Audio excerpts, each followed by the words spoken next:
Hey guys, it's Desiree. I am heading out to South Beach now to attend the first ever South Beach Mango Festival. This Mango Festival is actually pretty special because I get to bring you along with me. So let's go.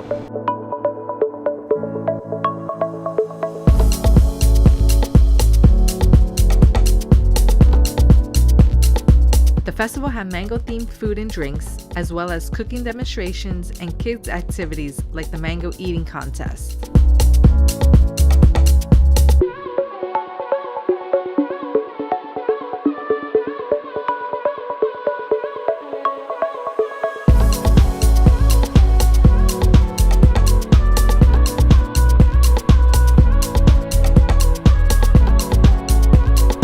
And what mango festival wouldn't be complete without getting your hands on some mangoes and other summer fruit? I look forward to seeing what this festival has in store for next year.